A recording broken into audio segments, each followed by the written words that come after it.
Thank you, Andrew. And welcome back, ladies and gentlemen, on this hot and beautiful afternoon. I mean, your commitment to enlightenment actually seems to be greater than your commitment to the sunshine, which I say says something about the quality of the crowd.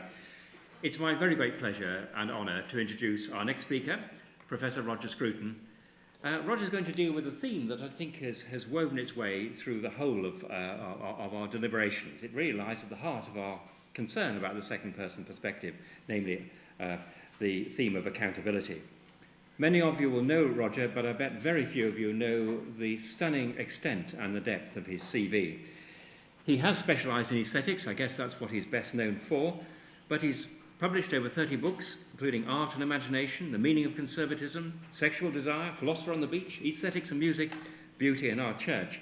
And he's not yet published, but written a fantastic novel, Notes from Underground, which relates to his time in the Czech Republic, and I'm hoping it gets widely read because it is an extraordinary novel, both politically and as a really first-rate piece of prose. Roger was a lecturer and professor of aesthetics at Birkbeck College from 1971 to 1992, and since 1992 he's held part-time positions at Boston University, the American Enterprise Institute, and the University of St Andrews.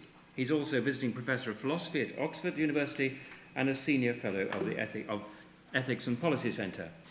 As I mentioned, he's written novels. He's written two other ones than the one I mentioned. He's written a number of general textbooks on philosophy and culture. I think his introductions to philosophy are fantastic. And by the way, just on the side, he's composed a couple of operas.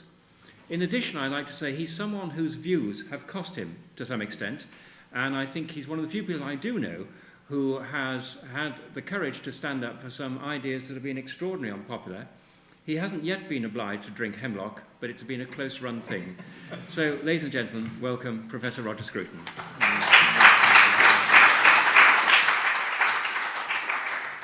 Thank you very much, Ray, for those very kind remarks, and which I don't deserve.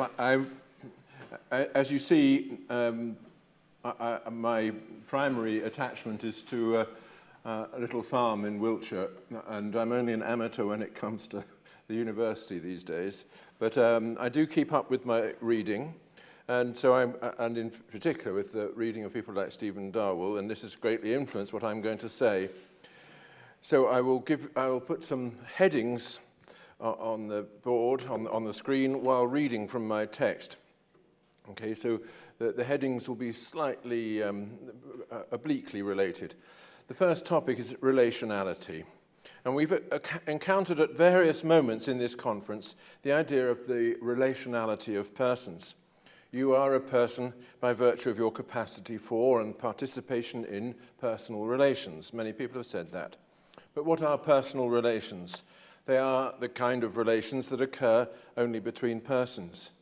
In other words, which demand personality of the participants.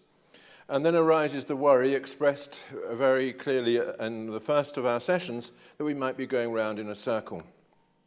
Now, there are virtuous and vicious circles. Vicious circles arise when we try to define one thing in terms of another and then find that we can give no account of the second thing, which does not presuppose a definition of the first. They arise through the interdependence of definitions. Virtuous circles arise when we can give a full description of one thing only by giving a full description of the other, and vice versa.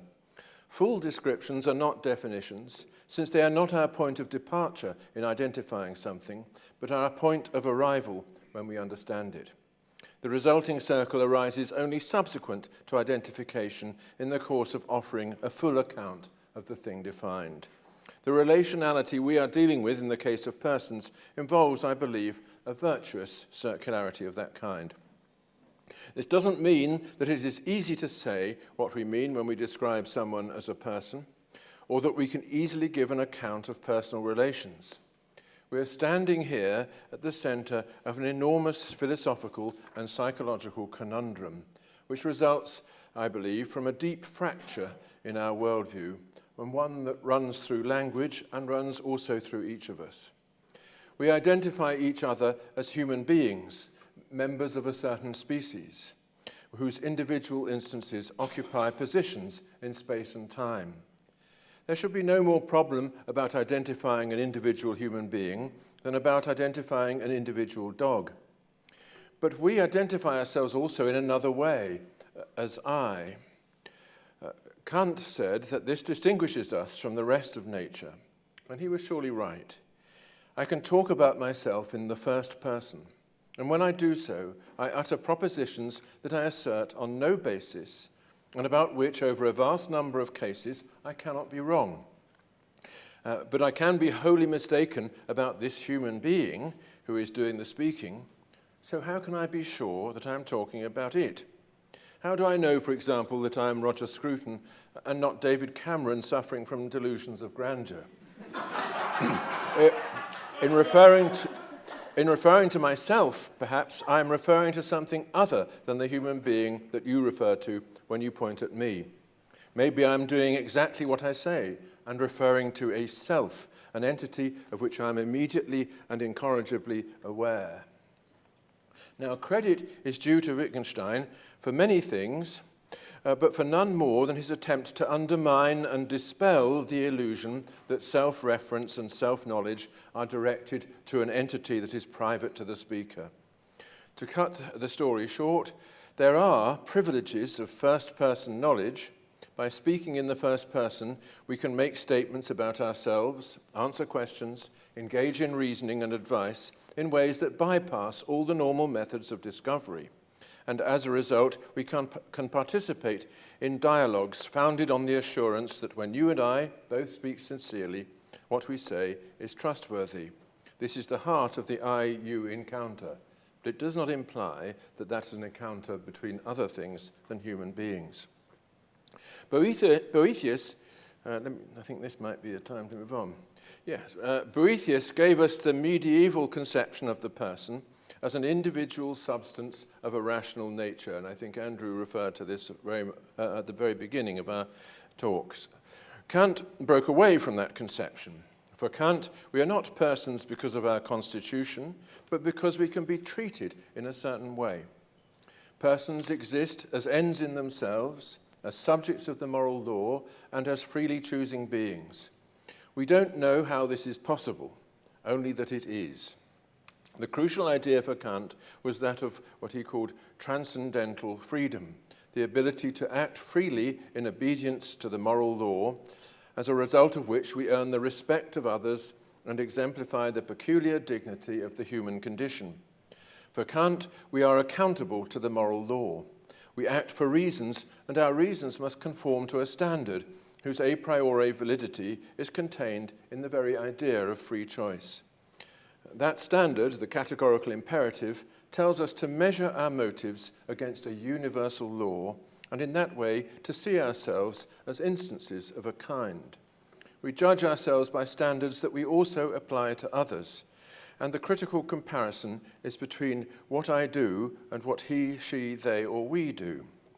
To act rightly is to do what is universally recommended by reason, and in that sense to make myself acceptable as a he as well as an I. In this view, the I-you relation is of no special significance in the moral life, but simply one precipitate out of it, so to speak. This brings me to the topic of sympathy. There is no denying the beauty and imaginative wholeness of the Kantian vision. I say there's no denying it, but all kinds of Philistines are constantly doing so, obviously. But it has always had a certain difficulty in accounting for the moral motive. How do we bootstrap ourselves up into this condition of impartial reflection so as to conform to the abstract demands of an imperative that makes no reference to our circumstances or to our specific human relations? For this reason, many people have been attracted by Adam Smith's view in the theory of moral sentiments, surely a great work of psychology that is still insufficiently recognized. Smith's view being that the foundation of the moral life lies in sympathy rather than in principle. Smith discusses not only the ways in which we identify with the sufferings of other people, but also the way in which our sympathies vary with the closeness or distance of the relationship, the way in which we react to each other with blame, disapproval, and resentment in all the minute circumstances of social life. Interpersonal emotions like indignation, jealousy, and embarrassment have a central place in Smith's picture, and he is in no doubt that the heart of morality lies in the encounter of one person with another. The only problem is that, unlike Kant, Smith does not have a theory of the person. He does not tell us what, if anything, distinguishes the human condition from the condition of other animals, or why freedom, if it exists, conditions the very structure of our responses to the world. I think that this deficiency infects much recent discussion too. The disputes surrounding the rival claims of theory and simulation theory in the philosophy of mind are conducted almost entirely without reference to the radical divide between persons and other animals, and without recognition of the fact that persons do not relate to each other as other animals do. That is a point that Kant recognized, of course, but with the wrong emphasis. It has received powerful and insightful backing from Stephen Darwell, especially in recent years, and I want in what follows to add a few thoughts to those that Stephen has already made available to us today, and of course through his writings on this topic. So this brings me to the topic of self and other. Kant held that the moral life arises from the subject's self-identification as an I. This idea made a deep impression on his immediate successors, and notably on Fichte and Hegel. But they recognized that my self-identification as an I is in some deep way dependent on my encounter with and identification of others. From their attempts to convey this idea, there arose a long tradition which has seen the relation between self and other as the fundamental challenge to philosophy, replacing in this regard the relation between soul and body. And the relation between self and other was further associated by Hegel, among others, with that between subject and object, between the observing I and the world of his observation. And I'm going to try and summarize the whole of Hegel in 3 sentences now. If I were a pure subject, Hegel argues, existing in a metaphysical void, as Descartes imagined, I should never advance to the point of knowledge, not even knowledge of myself, nor should I be able to aim at a determinate goal. My awareness would remain abstract and empty, an awareness of nothing. But as transcendental subject, I do not merely stand at the edge of my world, I encounter others within that world. I am I to myself only because, and to the extent that, I am you to another. I must therefore be capable of the free dialogue in which I take charge of my presence before the presence of you. That is what it means to understand the first-person case. And it is because I understand the first-person case that I have immediate awareness of my condition. Right, so the position which, for Kant, defines the premise of philosophy and which is presupposed in every argument itself rests on a presupposition, the presupposition of the other, the one against whom I try myself in contest and in dialogue. I requires you, and the two meet in the world of objects. Right, that suggestion is illustrated by Hegel with a series of parables in the phenomenology of spirit concerning the realization or Entäußerung of the subject in the world of objects. Some of these parables, I'm reluctant to call them arguments, are discussed in the literature of political science, notably that of the master and slave. Many of them convey profound truths about the human condition and about the social nature of the human individual. But what interests me is the idea from which they begin, the idea of the subject. This brings me back to Kant. Kant argues persuasively in the Paralogisms of Pure Reason, that's in the first critique, that we cannot know the subject under the categories of the understanding. That is, we cannot look inwards so as to identify the I as a substance or a bearer of properties or a participant in causal relations or whatever. To identify the subject in that way is to identify it as an object. The subject is a point of view upon the world of objects and not an item within it. And that's what the word transcendental ought to mean. It was Descartes' mistake to look on the subject as a special kind of object and thereby to attribute to it a substantial and immortal nature of its own. Nevertheless, even if the subject is not a something, it is not a nothing either. To exist as a subject is to exist in another way from ordinary objects.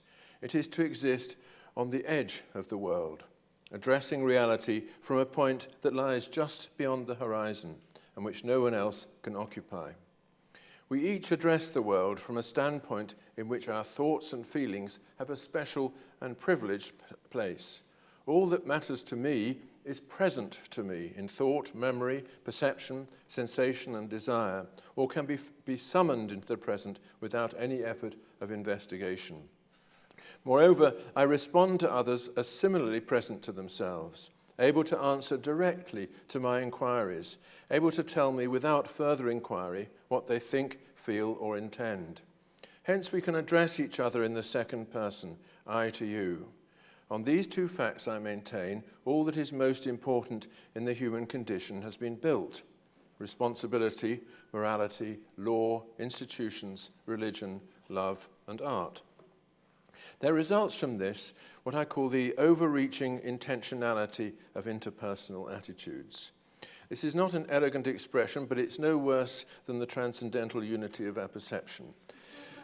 What I have in mind is this: in all our responses to each other, whether love or hate, affection or disaffection, approval or disapproval, anger or desire, we look into the other in search of that unattainable horizon from which he addresses us. We are animals, of course, swimming in the currents of causality, who relate to each other in space and time. But in the I to you encounter, we do not see each other in that way. Each human object is also a subject, addressing us in looks, gestures, and words from the transcendental horizon of the I. Our responses to him aim towards that horizon, passing on beyond the body to the being whom it incarnates. It is this feature of our interpersonal responses that gives such compelling force to the myth of the soul, of the true but hidden self that is veiled by the flesh. And because of this, our interpersonal responses develop in a certain way. We see each other as wrapped within them, so to speak, and we hold each other to account for them as though they originated ex nihilo from the unified center of the self. You may say that when we see each other in this way, we are giving credence to a metaphysical doctrine, maybe even a metaphysical myth. But it is not Descartes' doctrine of the soul substance, nor is it obviously a myth. Moreover, a doctrine that is enshrined in our basic human responses, which cannot be eliminated without undermining the I-you relationship on which our first-person understanding depends, cannot be dismissed as a simple error. It has something of the status that Kant attributes to the original unity of consciousness, the status of a presupposition of our thinking, including the thinking that might lead us to cast doubt on it. Indeed, on one understanding of the matter, the adherence to this presupposition and the practice that flows from it is what Kant's transcendental freedom amounts to. This brings me to the topic of I and you. The relation that is critical in this philosophy of the subject is not that of subject to object, of I to it, but that of subject to subject, of I to you. It has been several times touched upon in this conference that there is, at the heart of this relation, a special kind of reciprocity. In addressing you in the second person, I at the same time pick you out as a thing that addresses me in the second person, and who does so only because you identify yourself in the first person. You are you for me only because you are I for yourself, addressing me as another you. This is not like the mutuality of animals. The dog responds to the playfulness of the other dog by playing, and the playing of the one amplifies and feeds upon the playing of the other. But they do not address each other through their play, as we do, with a recognition of what each of them is in the eyes of the other. Now, this thought is best understood through the idea of intention. Elizabeth Anscombe has famously argued that an action is intentional if it admits of the application of a certain sense of the question why. She left it at that point. She never said what the sense was, but you can get it from the context. An intentional action is one concerning which the agent can be called upon to give reasons. This is because intentional actions fall within the sphere of first-person awareness. I know immediately what I am doing and why. so that you have direct access through the question why to my stance towards the world. The first-person privilege becomes the foundation of a second-person awareness. In addressing you, I am summoning your first-person awareness into the sphere of mine, so to speak. This enables me to discard scientific investigation, psychological theorizing, the search for hidden motives, and so on, and to engage with you directly, eye to eye. I can offer you reasons to change your mind, or ask for the reasons that will persuade me to change my own.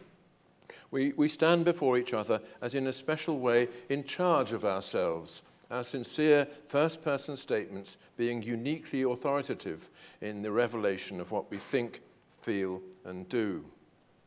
Hence, the word you does not, as a rule, describe the other, it addresses him. And this is a point that Stephen Darwell has made very clear in his writings. It summons him into your presence, and this summons is paid for by a reciprocal response. You make yourself available to the other in the words that call him to account to you. This would not be possible without the first-person awareness that comes to us with the use of I. But that use would in turn not be possible without the dialogue through which we fit together, I to you, in communities of mutual interest. It's worth pointing out here, just in passing, that an intention is not the same thing as a desire. You can intend to do what you don't want to do and want to do what you don't intend to do.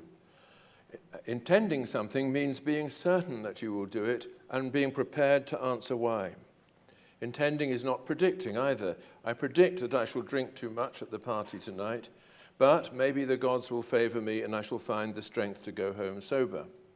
When making such a prediction, I am seeing myself from outside, as it were, assessing the evidence, extrapolating from past observations and drawing conclusions as I would draw them from observing another. My prediction might turn out to be right or wrong, but it is no more privileged from the point of view of self-knowledge than my predictions about the behavior of someone else. When I decide to go home sober, I make up my mind, and this means being certain on no evidence that that is what I shall do. In such a case, I answer the question why, not by presenting evidence based on past behavior, but by offering reasons for action. I am taking responsibility for my future, and that means bringing it within the purview of first-person knowledge, becoming certain that that is what I shall do. If I don't, after all, go home sober, this is not because I was mistaken in my former assertion about my future action, but because I changed my mind. So now the topic of accountability. One consequence of those facts, which I've sketched only in outline, of course, is that in the I to you encounter, we become accountable to each other. We act for reasons of which we are aware and which the other can ask us to declare. Trust depends on a truthful answer, and here truthfulness is the guarantee of truth. In other words, we can directly affect what each of us does through our dialogue. This applies to beliefs, thoughts, and feelings too. And from this ability to account to each other, there grows the special kind of relationship of which persons alone are capable. We begin each to take responsibility for what we are, what we do, and what we feel. And by degrees, our mutual responsibility is wound into the bond between us, to the point where we bind ourselves with promises and undertake the manifold obligations and commitments that distinguish human communities from all others that we observe. We generate between us what John Searle has called deontic powers, filling our world with obligations which would not exist but for our capacity to invent, accept, and impose them. Now, it seems to me that if we are to look for the foundation of morality, we should look for it here, not in the categorical imperative of Kant, and certainly not in the utilitarianism of people like Singer and Broome. It's worth just saying something about this. Kant deserves credit for making the first person fundamental to morality. Utilitarianism, by contrast, sees the entire human condition in third-person terms, a system of rational choosers who calculate their duties without reference to the commitments that make them what they are, and who therefore have no real reason to do anything. How refreshing, by contrast, is the sublime vision of Kant. But Kant, it seems to me, did not fully understand the role of the other in defining and creating the experience of freedom.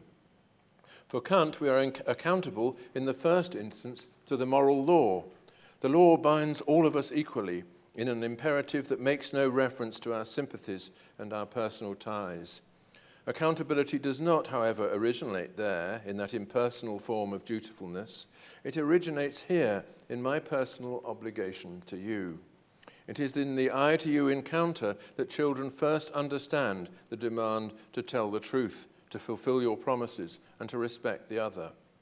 Of course, the categorical imperative is important, but it has been most influential in human affairs in times when people have seen it not as an impartial law of reason, but as the command of God, so that obedience to the imperative becomes another form of personal obligation and a recognition that we are bound in an I-to-you relation with the supreme you, or rather thou, as the religion insists.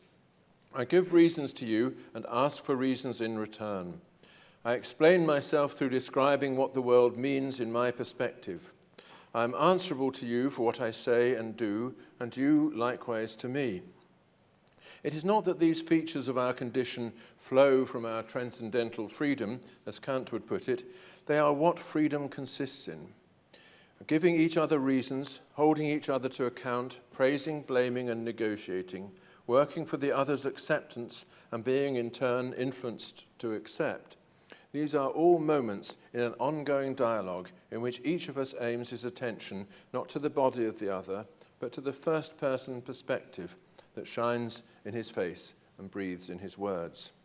To put it in Hegel's way, we are subjects for each other, not objects, and the subject-to-subject encounter is one of mutual recognition in which each acknowledges the other's autonomy and also holds the other responsible for what he is and does.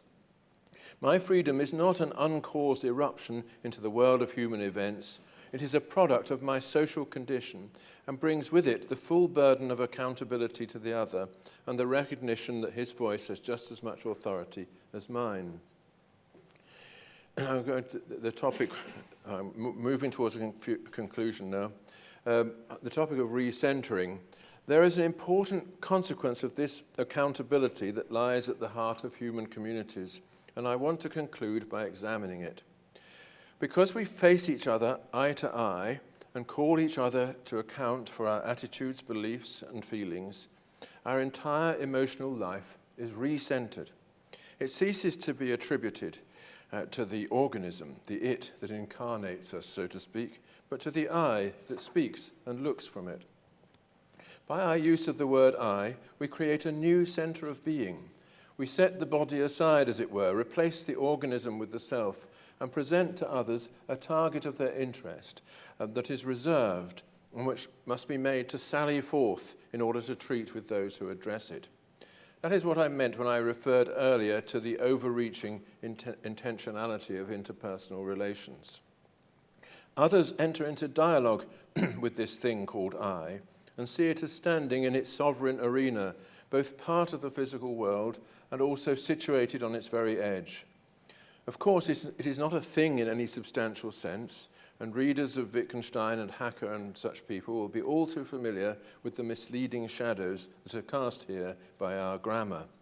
Nevertheless, it is true to say that in a person, desire is recentered, self-attributed to the I, so as to become part of the interpersonal dialogue. It is transmuted into another state of mind altogether, to become an interpersonal emotion in which subject and object confront each other eye to eye. Now, this phenomenon has been often observed, though not necessarily in the terms that I'm using. Aristotle's ethics consists largely in an exploration of the ways in which our passions can be both amended by and incorporated into the life of reason. The virtuous person, for Aristotle, stands above his or her passions, so to speak, commanding and confining them, able to make choices for the sake of the higher end, even when subject to the promptings of baser desires. The courageous person is master of his fear, able to silence its claim for his attention, not because he's not afraid, but because even in the midst of mortal danger, he is deciding for himself what to do on the basis of reasons that are his. However, the most eloquent illustration of this recentering process is given by sexual desire. And I shall conclude with some thoughts about sex, since they deal with a matter concerning which we are all now aware of what is at stake when personal accountability is removed from the equation. In describing sexual desire, we are describing John's desire for Mary or Jane's desire for Bill. And the people themselves will not merely describe their desires, but also experience them in that way, as my desire for you. I want you is not a figure of speech, but the true expression of what I feel. And here the pronouns identify that very center of free and responsible choice, which constitutes the interpersonal reality of each of us. I want you as the free being that you are, and your freedom is wrapped up in the thing I want, the thing that you identify in the first person, when you engage with me eye to eye. In popular culture, love songs are therefore elaborations of the second person pronoun. You know, all the things you are, to take the very best of them. I've got you under my skin, and so on. And in lyric poetry, the second person is emphasized by using the familiar form. And here is a famous poem, first stanza of a famous poem by Ruckert. Du bist die Ruhe, der Friede mild, die Sehnsucht du, und was sie stillt. That very, you are the calm, the mild peace. You are the longing and what stills it. And it's worth pausing over this poem a minute. It's, and reflect on the ineffable stillness that imparted to those simple thoughts by Schubert. And I think I can actually achieve this, thanks to, let's give it a try. There you go. This is Sylvia Schwartz. Let's see if she comes up. It's only 3 minutes.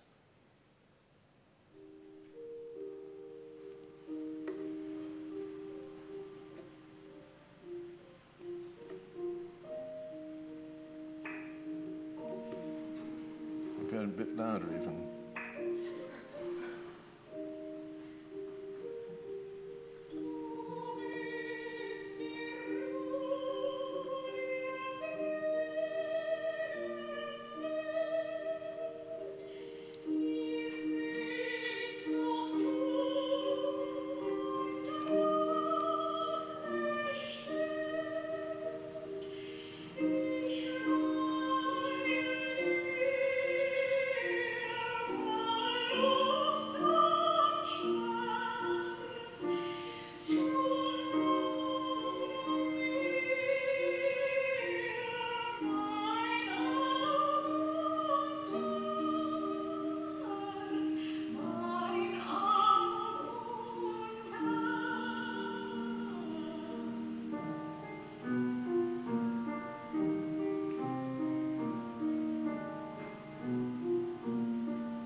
I know.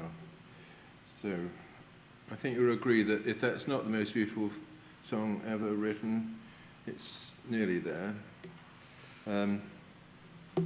That's an incredible expression of the reflection on the second person pronoun.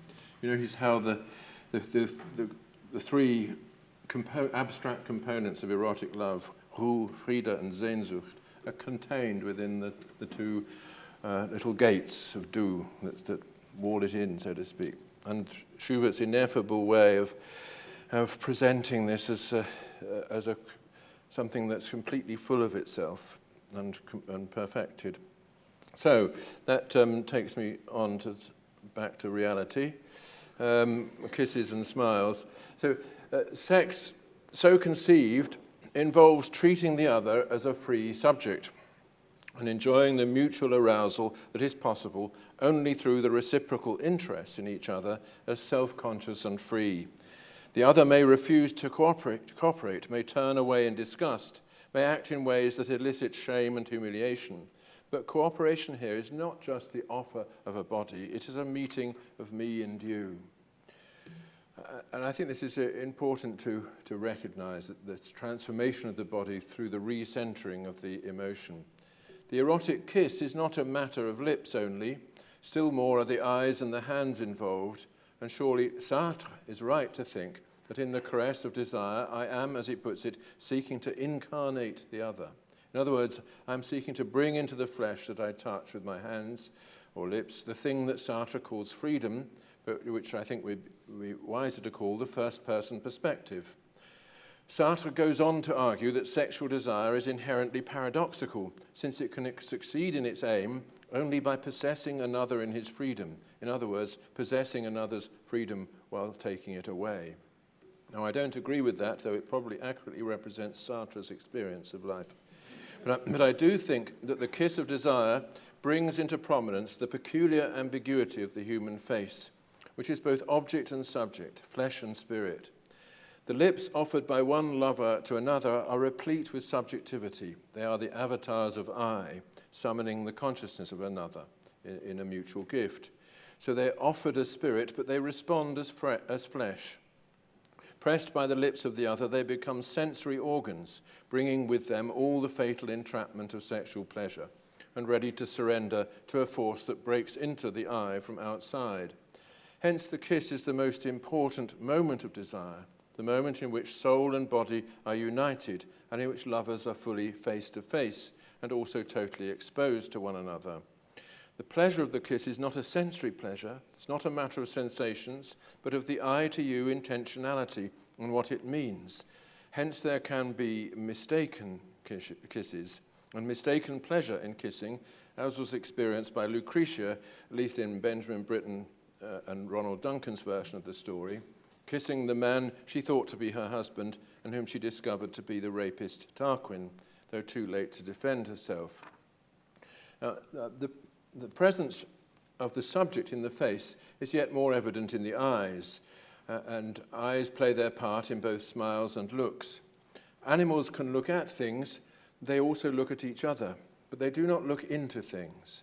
Perhaps the most concentrated of all acts of non-verbal communication between people is that of lovers when they look into each other's eyes. They are not looking at the retina or exploring the eye for its anatomical peculiarities, as an optician might. So what are they looking at or looking for? The answer is surely obvious. Each is looking for and hoping also to be looking at the other as a free subjectivity who is striving to meet him, I to you. Now, our sexual emotions, it seems to me, are founded on individualizing thoughts. It is you whom I want and not the type or pattern. And this individualizing intentionality does not merely stem from the fact that it is persons, in other words, individuals whom we desire. It stems from the fact that the other is desired as an embodied subject and not as a body. And the embodied subject is what we see in the face, and that is the lesson I'm sure that we've all taken from Levinas, who's been often on people's lips during this conference. We can see the point by drawing a contrast between desire and hunger. Suppose that people were the only edible things, and suppose that they felt no pain on being eaten and were reconstituted at once. How many formalities and apologies would now be required in the satisfaction of hunger? People would try to conceal their appetite and learn not to presume upon the consent of those whom they surveyed with famished glances. It would become a crime to partake of a meal without the meal's consent. Maybe marriage would be the best solution. Still, this predicament is nothing like the predicament in which we are placed by desire. It arises from the lack of anything impersonal to eat, but not from the nature of hunger. Hunger is directed towards the other only as object, and any similar object will serve just as well. It does not individualize the object or propose any other union than that required by need. Still less does it require of the object those intellectual, moral, and spiritual virtues that the lover might reasonably demand, and according to the literature of courtly love, must demand in the object of his desire. So when sexual attentions take the form of hunger, they become deeply insulting. And in every form, they compromise not only the person who addresses them, but also the person addressed. Precisely because desire proposes a relation between subjects, it forces both parties to account for themselves. It is an expression of my freedom which seeks out the freedom in you. Hence, modesty and shame are part of the phenomenon, a recognition that the I is on display in the body and its freedom in jeopardy. This we see clearly. I don't know if you do see it clearly. Probably a bit, it needs to be darker, I guess. But you see it clearly anyway in Rembrandt's famous painting of Susanna and the Elders, in which Susanna's body is made to shrink into itself by the prurient eyes that observe her, like the flesh of a mollusk from which the shell has been prized. Unwanted advances are therefore also forbidden by the one to whom they might be addressed, and any transgression is felt as a contamination. That is why rape is so serious a crime. It is an invasion of the victim's freedom and a dragging of the subject into the world of things. And I don't need to emphasize the extent to which our understanding of desire has been influenced and in many ways subverted by the literature from Havelock Ellis through Freud to the Kinsey reports, which has purported to lift the veil from our collective secrets. But it is worth pointing out that if you describe desire in the terms that have become fashionable, as the pursuit of pleasurable sensations in the private parts, then the outrage and pollution of rape become impossible to explain. Rape on this view is every bit as bad as being spat upon, but no worse. In fact, just about everything in human sexual behavior becomes impossible to explain on the current view. Now, rape is not just a matter of unwanted contact. It is an existential assault and an annihilation of the subject. This fact has seldom been more poignantly captured than by Goya in one of his paintings devoted to scenes of brigandage.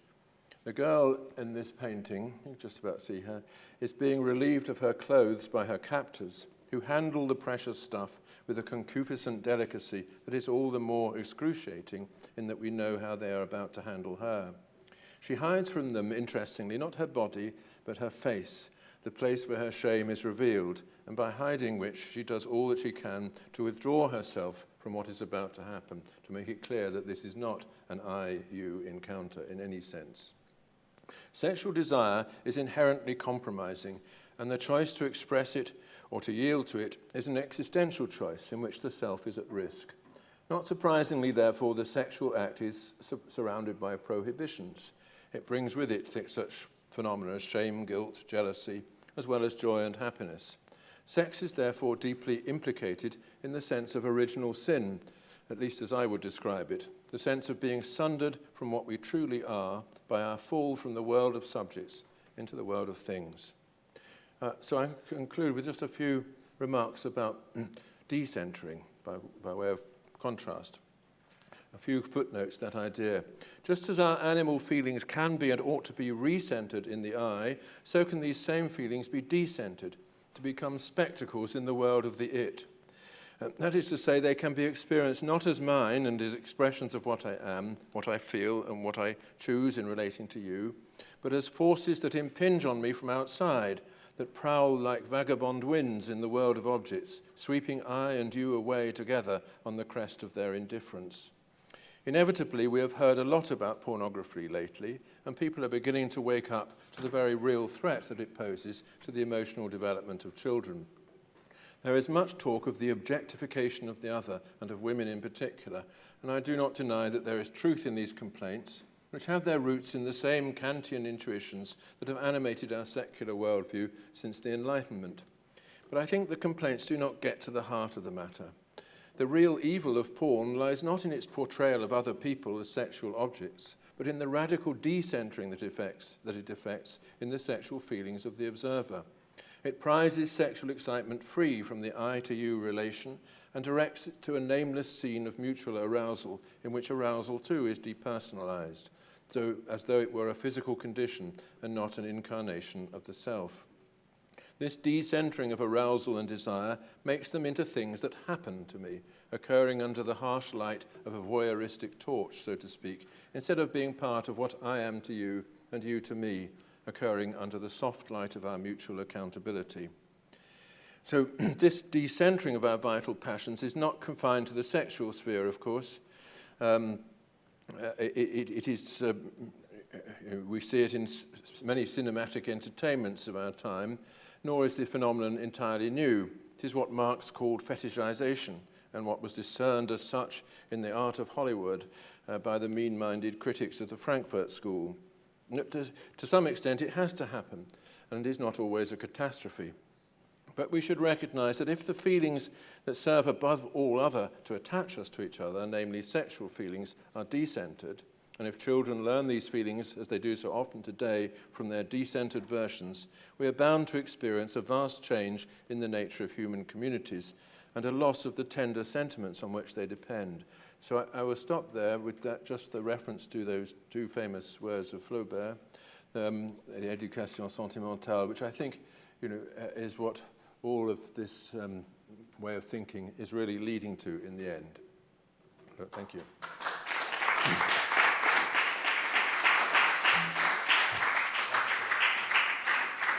Do come and sit down. But I think you'll agree that was an absolutely extraordinary talk. I mean, Hegel in 3 lucid sentences. I mean, that is making Hegel lucid is to transduce him to some extent, isn't it? But I just thought it was absolutely brilliant. And poetic as well. I just caught on one particular phrase, the first-person perspective that shines in his face and breathes in his words. This seems to me, ladies and gentlemen, what philosophical discourse should be. It's got definitely tinged with poetry, plenty of passion, and bringing together so many themes. I guess in a musical way that being a musician comes to you naturally. The art of composition being the art of transition. Yeah. Anyway, thank you. So. Well, we've got time for discussion, so fire away. Yes. Oh, yes, sorry. Please wait for the microphone. Yeah, okay, sorry. At one point, about the idea of first-person authority, because you said at one point, I know immediately what I am doing and why. Mm.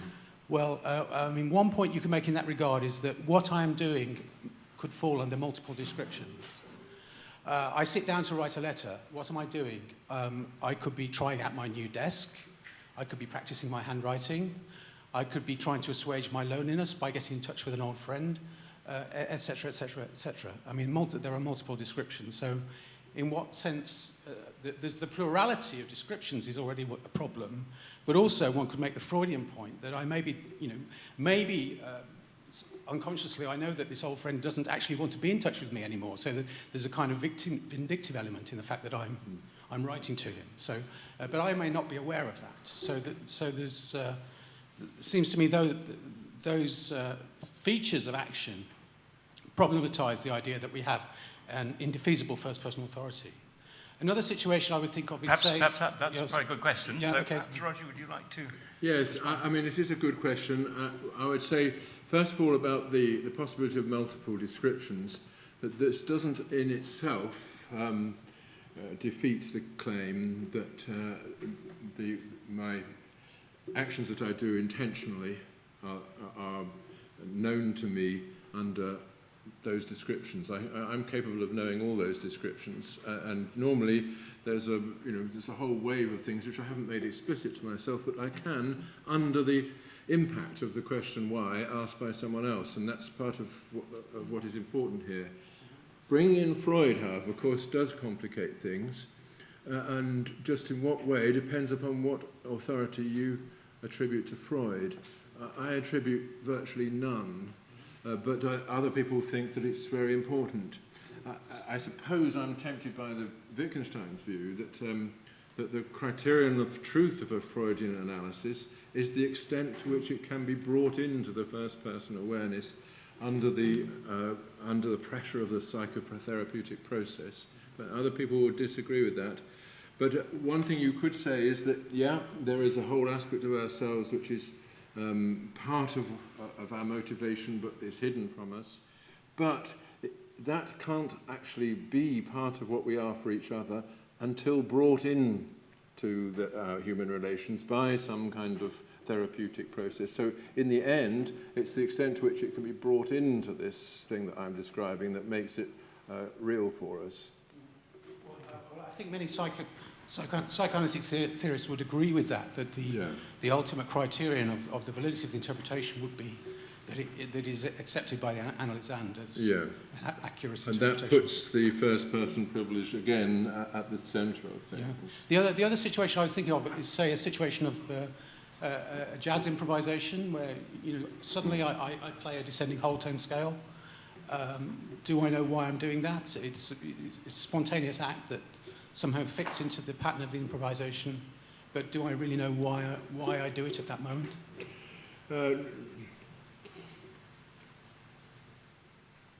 Yes. I mean, you might. Someone might say, "Why do you do this?" You'll have an answer. Mm-hmm. I do this because it fits in. Mm-hmm. Okay. If you said, I don't know, it just came over me, that is also a satisfactory answer. Mm-hmm. If the person then responded by saying, but look, you have to know, it wouldn't be a real improvisation if you didn't know why you were doing it, then I think he would have misunderstood what improvisation is. I mean, the general point, Roger, I guess, is you don't have to be absolutely transparent, and your actions don't have to be utterly, as it were, riddled with self-awareness. Yeah. There'll be aspects of your actions and aspects of your intentions that are not. Yes. Transilluminated, as it were. Yeah. Yes. Oh, sorry. Ralph. Sorry, Ralph there, and then I'll work my way backwards. Yeah. Past you. Thank you. Thank you. I wanted to ask about the soul. So you said that we need to have an idea of the transcendental soul, something like what Kant has an idea of, in order to understand our engagement with one another. However, you also said that this wasn't the soul of Descartes, the myth of the ghost in the machine, that kind of a thing. Now, I think in the first critique, Kant seems to imply that the soul of rational psychology, the one we need to understand our normative engagements, really is the soul of Descartes, and we need to think in those terms, regardless of whether it's metaphysically accurate or metaphysically knowable. And one aspect of that, I should think, regarding what you said about sex, is that some of the consolation people find for the humiliations they suffer, and one of the philosophical consolations which has been offered, is in our own otherworldliness. So Ray mentioned drinking hemlock at the beginning, the dialogue of Plato in which that appears. The whole point of it is that this isn't a terrible humiliation or such an awful thing precisely because Socrates considers himself to be something rather like a Cartesian soul. So I just wondered how much do we need to depart from a naturalistic metaphysics in order to understand our normative engagements with one another, and to what degree is it philosophically reasonable to do so? Well, that's the whole of the philosophy of mind in one question, really, isn't it? I don't want to draw very many metaphysical conclusions. My own view is that what Kant is saying in the first critique is that our position as subjects is defined by a certain kind of epistemological privilege, that we know that we are unified consciousnesses, and this is he describes as the transcendental unity of our perception. But to deduce from that therefore there is some object, some soul, substance, or whatever, of which we have privileged awareness, is an invalid inference and not required by what we know. So I'm trying to say, look, the distinction between subject and object, between self and other and all these distinctions are necessary to us, but they can be made without any ontological commitments at all. Do you feel that's satisfactory, Ralph? Are you satisfied? Absolutely not, but thank you anyway. Thank you. Yes, I beg your pardon. It's a lady over there in the 5th or 6th row.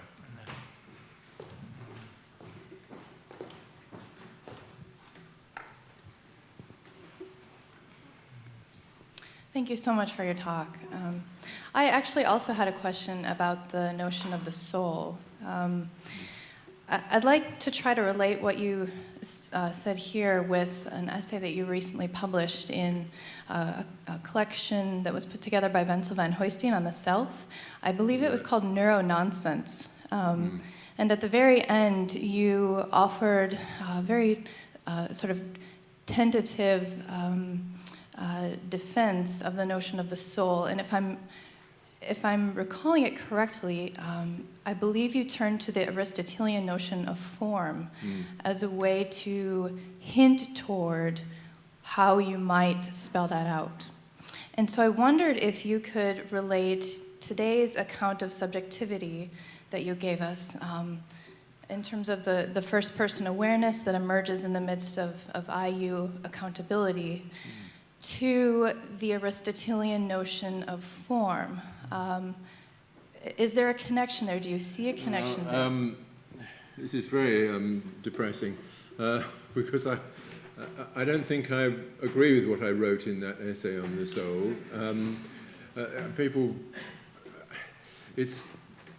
I'm tempted, and I think many people are tempted by the Aristotelian position of the hylomorphistic position, that in some way the soul should be, or our mental capacities should be understood as organizing the material that constitutes us and so on. And I think that is in general perhaps right, but when we come to talk about the person, we're talking about a specific aspect of the human being, the aspect which is engaged in these IU relations and might not be manifest by all human beings. You know, there are people who don't get to that point.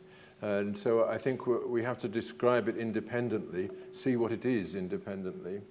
And of course, it is not so much a constitution or a form as a status. You know, an ability to engage in certain kinds of relations, which is made possible by capacities that we have.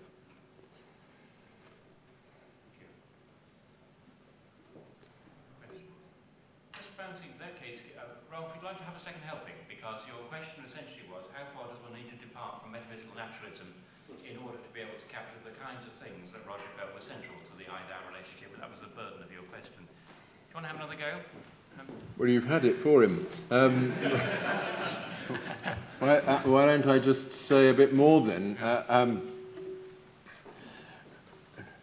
If you look at Stephen's writings on this, for instance, there isn't any point, correct me if I'm wrong, there's no point at which you would say, okay, so he's saying that the soul is an independent entity and that the body is one thing, the soul is another. On the contrary, he's saying that we are the kind of thing that enters into certain kind of relations with each other, and as such, see each other in a certain way, and see the other in a certain way. That's right, isn't it? And I'm really taking off from that, and I think this is there in Hegel too, which is why I referred to him, that there are many shadows cast by our language when we talk of ourselves in this way, and one of the shadows is the soul shadow, so to speak, that is walking always behind me. But the philosophical account of what it is to engage in these kind of relations can be carried out without making any such ontological claims. That's what I would say. Of course, it means that we are a very special kind of being, and there is a mystery in the human condition. I think Jerry Valberg, in his book on on self and death and dream, death and self. Yeah. It brings out very well the kind of mysteriousness that comes from this, that we're always looking for each other at a point where we can't be found, so to speak. Not because there is something that could be found in some other dimension, but that's what I call this overreaching intentionality, looking always beyond what is given, but to that shadow. Steve, would you like to respond to that, or anything you'd like to add to Roger's? We can't end on a note of agreement. This is terrible. Yes, sorry, beg your pardon. Yes. Thank you.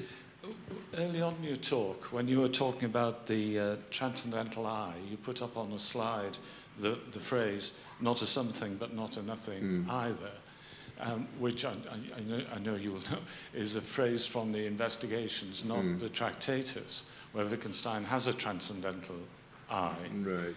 Now, my question is not, please compare the later to the early Wittgenstein, but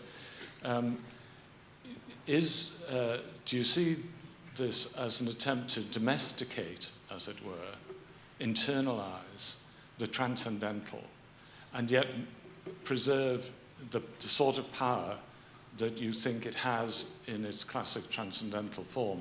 And was the point of your discussing sex that this is an example of such a domestication? Well, that's a very interesting suggestion. I think that obviously the word transcendental is incredibly controversial. It means lots of different things for different people, but Kant is systematically ambiguous about it. Sometimes he uses the word transcendental to mean that a presupposition of our empirical thinking, so to speak, rather than a world or an object that exists beyond the world of empirical discovery. I suppose I would say, yes, I am trying to domesticate that idea of one of those ideas of the transcendental, saying that there are presuppositions that we make in our relations to each other, which probably cannot be translated out of those relations and put forward as a description of what the world contains. And I think that and that's why we are inevitably going to be mysterious to each other up to a point, and that mystery is a precious thing. That's what Schubert is expressing in that poem, or in his setting of Ruckert's poem, is precisely that. That the focus on the other you is filling that you with a meaning which can't be translated into anything except this full-hearted recognition of the sort of untouchability of the other. Roger, you very much focused on a dyadic relationship in the I and the thou, but in real life one has multitudinous, different sorts of relationships. Yes. I may relate as a doctor to see 25 patients in a clinic who come to me for entirely instrumental but totally honourable purposes. I may be walking through a crowd and hopefully courteously doing that, and it's a completely different relationship. So in many ways, I guess your dyadic I-thou relation is a kind of asymptote of our human potential, rather than what actually is played out most of our days. I think it would be better to say that all I've talked about is the general structure. And I've illustrated it through one very difficult and controversial case, which is sex. Yes. The case of doctor and patient is an easy and non-controversial case because accountability is, as it were, built into a system of rules and procedures, and you can remain, as it were, one remove from it. But I think, yes, accountability takes different forms depending upon the nature of the relation and what we hope to achieve through it. Yeah. Thank you. I think there's a hand at the back. Thank you. Then at the front. So there you are. Yeah. Hi, I have a question about what you might call progress in this sort of I-thou relation. So when you speak of the subject as standing on the edge of the world, the edge is a place where you're either on it or you're over it or you're not on it. It doesn't really seem to admit of degrees. And yet there's an intuitive sense in which, for instance, in the sexual encounter or in many others, the encounter between the I and the thou makes progress, and it grows in closeness. There are different ways to characterize it, but there's a progress. So do you think that this encounter admits of degrees, and if so, what would you identify as the principal means of achieving progress? Well, I admit that in using the image of the edge, I am using figurative language, and what I mean is that as it were, that's the way we see each other, as somehow looking into the world from a point that is somehow inaccessible to us. Of course, there is the way of building IU relations, making them more rich, getting to know the other more, but that's not, as it were, bringing him forward off that edge or making him topple over into reality. It's rather filling up the foreground with the things that make it worthwhile to relate to him, and that's something that that we know from our own experience and from literature, obviously. Thank you. Thank you.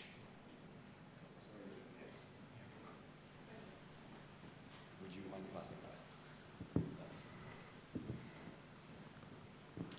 Following up on your comment about the inherently mysterious nature of the self-other relation, I'm wondering what your thoughts are on various thinkers, poets, theologians, artists, who see divinely revelatory potential within that relation.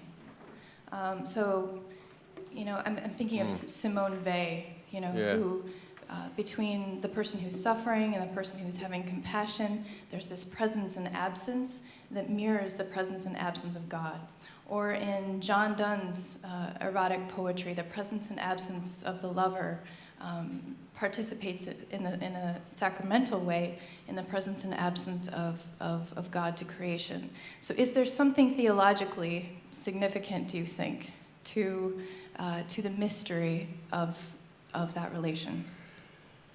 Well, I think this is a very important question that it's obvious that from my way of describing the IU relation and the way in which we perceive each other in this, as standing on the edge of the world in which we both are, that that could be accepted by someone who didn't believe in God. Someone like Ray. I think Ray does accept something like that. But at the same time, it opens the way to a vision of what religious experience is, which is very close to Simone Weil. You're absolutely right about that.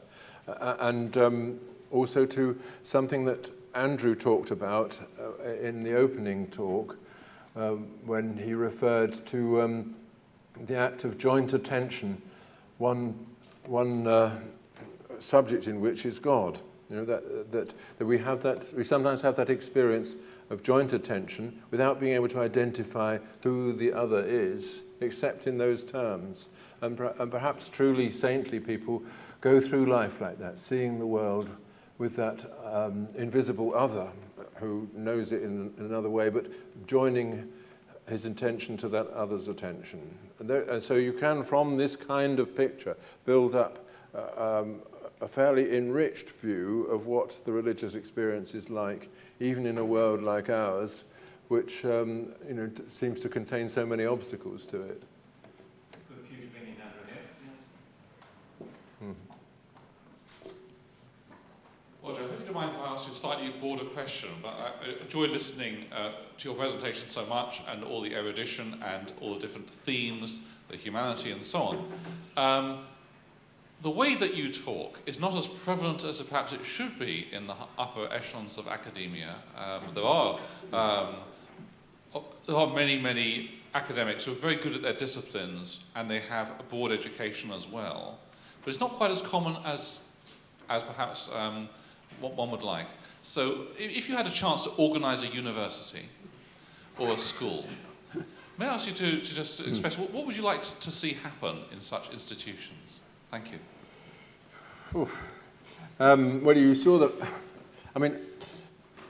conversation is different at Horsell's Farm from the university, and that's where I mostly am. But I think that in the question of organizing a university, I think that, of course, conversation is a fundamental part of it. Conversation in the old sense of sitting down together and in a symposium-like way and taking a topic and letting oneself respond to that topic. I think a proper university education therefore should be collegiate, and there should be a sense of belonging to a small community. A modern university is too big to have that sense, but dividing into colleges, as in Oxford, seems to me to be the right way. Obviously, wine is an important part of it. There should be proper meals. These should be the main episodes in the day, and I suspect proper religious services for people who, both for those who believe and those who don't. It's a kind of gentle ritual which unfolds the other dimension of life than the merely utilitarian. And then, I mean, what subject should be taught? I don't know, but I guess what you're worrying about is the way in which humanities have got fragmented into little specialist areas which don't make any contact with each other. And I think that is regrettable. But let's face it, the main authorities about which this question of self and other main authorities who've been invoked, apart from Stephen, have been French. People like Merleau-Ponty, Levinas, I know he's Lithuanian originally, but you know he's part of that whole burgeoning of intellectual life in post-war Paris. Sartre, again. None of these were in a university. They met in cafes, and they got their education from Alexander Kojève, who himself was lecturing in extracurriculum outside his own job as a civil servant. So there was there a sense that intellectual life had to go on outside universities. But you know, we have entered obviously a very difficult phase, partly because there's so many people come to university now who don't know what they come to do, partly because of this specialization, and also career structure and all the rest. That seems to be an extraordinarily important question, because it seems we have tantalizing arias of real conversations, you know, like the last 3 days and so on, and then it's back to business as usual. And universities have become terribly instrumentalized. The research excellence framework and so on has made it, so I think it's something we need to think about. But my students always come bearing gifts of claret and so on, and expect to sit around till midnight having real education. Yeah. So, yes, gentleman there who's got the microphone, and then much easier if I don't have to pass it around. Yeah. There's been a lot of talk about the mystery or the ghostliness of the self. And I wonder sometimes whether things aren't mysterious when they don't have the correct metaphysics underlying them. And it occurs to me that something like a sign is kind of inherently ghostly to some, because once you abstract it from a sign vehicle and you come to see it as a relation between one's interpretation and the object that it signifies, it is sort of immaterial. And if we are to grasp a sign in any way, it's only going to be intellectually. But once you realize that, then you might as well conclude that the intellect is an organ of sense as much as vision is, and that can collapse some of the mystery. So I thought I'd ask you whether you'd gotten into the ontology of signs, and if you had, whether that was something that you abandoned and didn't think was fruitful. The ontology of signs. You mean signs which are not just part of language, but as it were, like revelations? No, I mean signs as, say, triadic relations between interpretants and objects and sign vehicles, and which make up, in theory at least, all of reality, not just the way we experience it. Well, if I understand you rightly, you're suggesting that there might be ways in which we experience the world as mysterious through seeing things, one thing as a sign of another, but without actually there being any mysterious objects beyond those signs. Is that the idea? Well, I think things may just not appear as mysterious and as ghostly once it's considered quite normal to think of intellectual experience as real empirical experience of a sort. Well, certainly, if everybody talked like you, the world would be mysterious.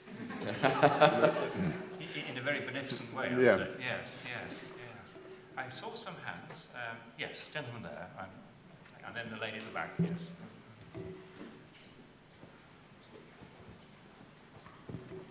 Thank you, Professor Scruton. My question was to invoke another French thinker, René Girard, the French anthropologist, and in 3 short sentences, your comments on desire kind of prompted me to think of his account of mimetic desire. So his argument is that we don't just imitate others' behaviours, but also their desires.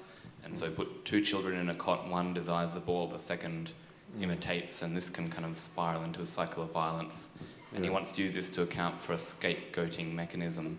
I'm wondering what you make of this more pernicious potential in the I-thou relationship if you go along with Girard. Well, that's a very good question. Obviously, there are 2 ways of reading, well, at least 2 ways of reading Girard.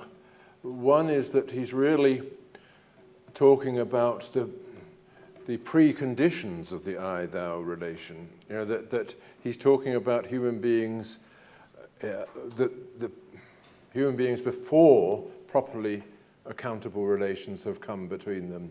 That the mimetic desire belongs to that pre-human or pre-personal stage, and it's overcome the conflicts that are generated in that pre-personal stage are overcome through acts of sacrifice and all the rest. And of course, he goes on to draw various Christian conclusions about what happens when the sacrificial victim accepts his lot. That's one way of reading it, what he says, and in that way of reading it, I think there is an element of truth in it. I think there's something deep there, that it is the case that when we emerge into the I-thou relation and all that goes with it, in particular the taking of account, the accepting of responsibility for our own lives and the accounting to others for what we are and do, then there is an instrument of peace which brings these visceral conflicts to an end.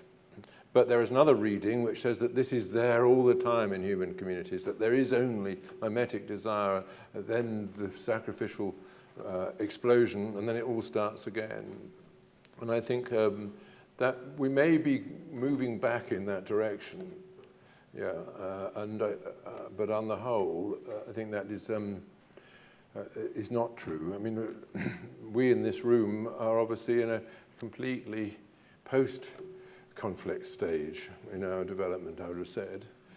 I suppose there's a pernicious element that's picked up in Spinoza's ethics when he said we desire that which we see others desire. And that's the basis of consumerism and celebrity culture to some extent. There is that, yes. But we also have it within ourselves to transcend that. And in the true I-thou relation, we transcend it straight away. Yeah. Thank you. Lady at the back, and thank you.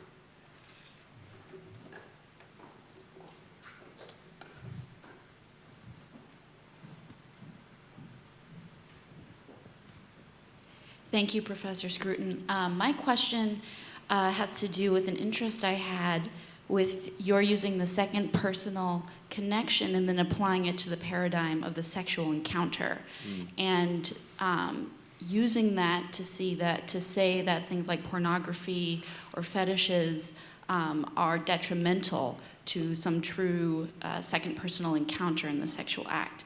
And that reminds me a lot of some Catholic philosophers like Karol Wojtyła, for instance, who uses a similar idea, the idea of free gift, total gift of self, but actually pushes it even further to say things like contraception even will inhibit this free gift of self, being able to see the other totally as other, to see them as a subject in themselves. And I'm wondering if you think, if you would push it as far as contraception as well, If you don't, why? And if you do, why go that far as well? Thank you. Wow. Yeah, I understand what John Paul II was saying, but I wouldn't go that far, no. I don't know. I'm not familiar with all the arguments. I have actually read that book that Osobi Chin, or whatever it is, Person and Act, isn't it? And I didn't really find in there an argument that persuaded me that contraception is somehow a depersonalizing factor. I mean, of course it changes the nature of the act. There's no doubt about that. And it changes it in ways which do curtail the reach of responsibilities involved. There's no doubt about that too. You know, that without contraception and the normal sexual act in a moment of passion has huge responsibilities accumulating beyond it, so to speak, which we have deliberately cut off through contraception. So it doesn't have quite such a traumatic and existential reality to it. But it doesn't follow from that that that contraceptive sex is in some way impersonal. It is changed. But if you just forget about the sexual act and say, look, suppose we were human beings who, on the whole, were too timid to get that far, but we still kiss each other and smile at each other and hold hands and so on, then what I've said is just as valid about that too. You know, that could be all that sex consisted in. It wouldn't perhaps have the momentous consequences either that it has because of the sexual act, but it would still be something which involves accountability, embarrassment, shame, hesitation, and all the phenomena that I've been referring to. But I agree that the question about contraception and all those questions is not. Those questions are in no way solved by what I've said. But what I have done is just say that that the phenomenon, nevertheless, is this, rather than what people have attempted to think that it is.